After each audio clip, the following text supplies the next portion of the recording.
Alright, hey you guys. I just want to show you something. I hope I'm not coming off like an asshole or whatever.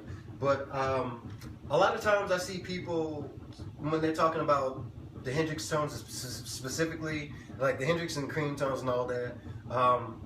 One thing that they're kind of doing, not necessarily wrong, but just in the wrong direction, I guess, so to speak. They're getting great tone, but the approach is a little bit different from what those guys were kind of using. And everybody's gonna be like, well, were you there when, you know, such and such was there? No, I was not.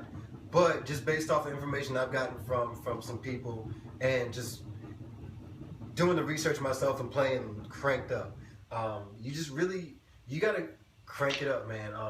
Either be an attenuator or master volume. You gotta find a way to compensate and get those.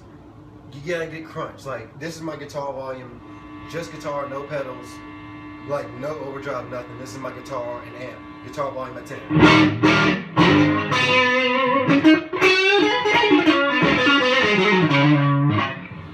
That was a neck pickup. If I mess with the tone knobs a little bit. The neck and middle.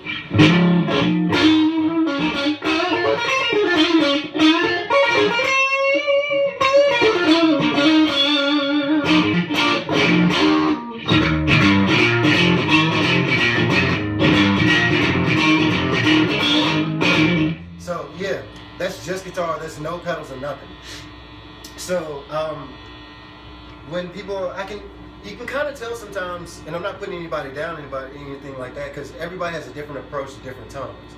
But if you want to do it kind of like those guys were doing it, you have to start with that amount of breakup, or that amount, whatever have you, whatever you want to, you know, that amount of distortion, fuzziness, whatever adjective you want to use to describe it. But you need to start off with that kind of crunchiness, you know? So you can kind of tell when people are doing it that way to start, because they'll say, you know, I have my volume, if they're using a fuzz space, they'll say I have my volume on my fuzz space nearly cranked, and then you roll back on the fuzz. If you already have that much volume and you have that much crunchiness on your guitar anyway, you're never really going to need, unless you have a super low gain fuzz space, you're never going to need to crank the fuzz on the fuzz space that high. I got the Hendrix, the blue down up fuzz space. I have my max is set where the max on this particular pedal, since I set it a little different, is where the tier is. So if my tier is 10, then I have it about a centimeter back. So it's probably about,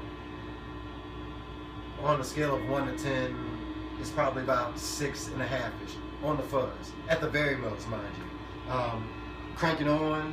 I'm gonna start playing something, I'm gonna crank it on.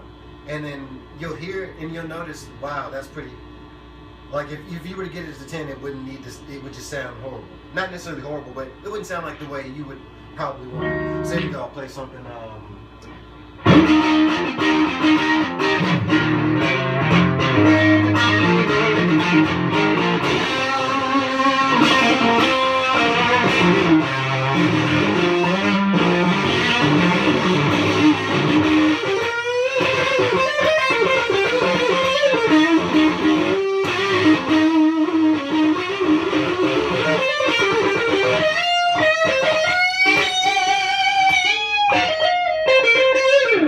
and I just kicked off fuzz, like right at the last couple seconds I kicked off the fuzz.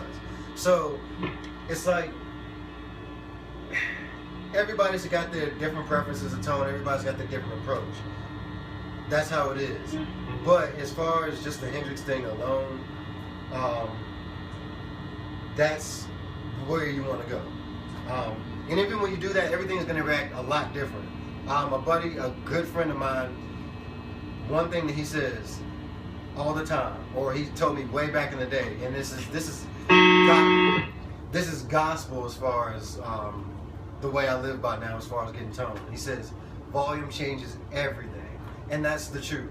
Volume changes. If you have the Bandit Gypsies fuzz, I did that one video. Volume changes everything as far as that fuzz alone.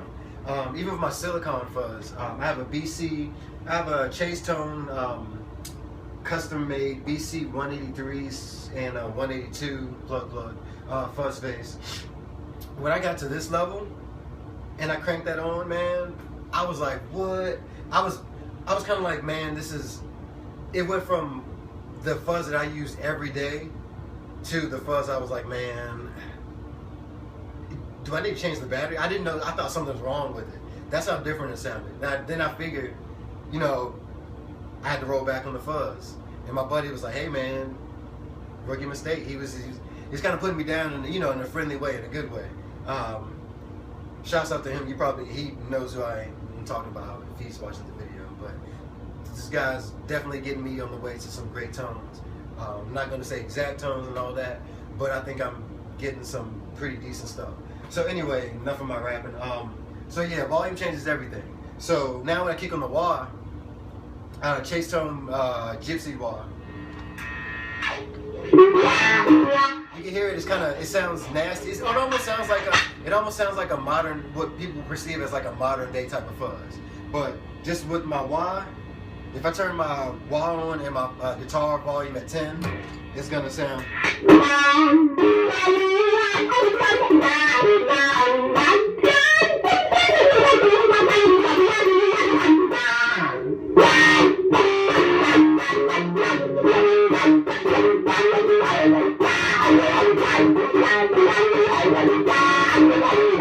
So it's kind of nastier tone, you know.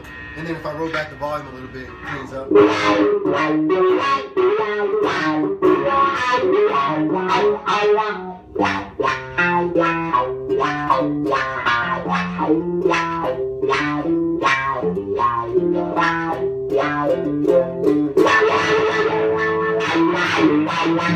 Here, so, and then if I go in the fuzz, I'm not gonna do an Octavia today, just because I hardly ever keep an Octavia in my line.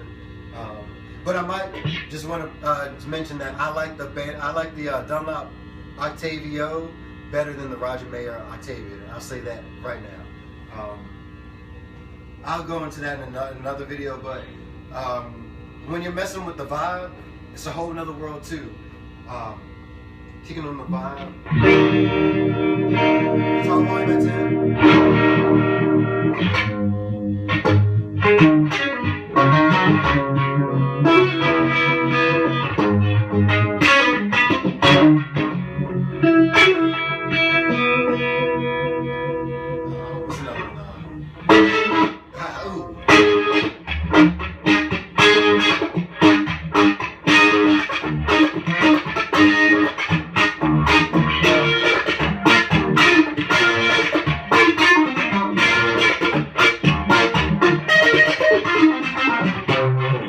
So you just gotta have that volume. That's the main thing I'm stressing right now. And when you don't have that, if you don't have that amount of volume and you're running slightly lower than you really need to be, you'll know, because you'll have to run all your fuzzes all the way up. You'll probably have to roll back on the volume, because the volume will probably be unity around like at noon, or even sometimes just a little bit past noon, or on the Band of Gypsies Dunlop fuzz, it's like 10 o'clock maybe.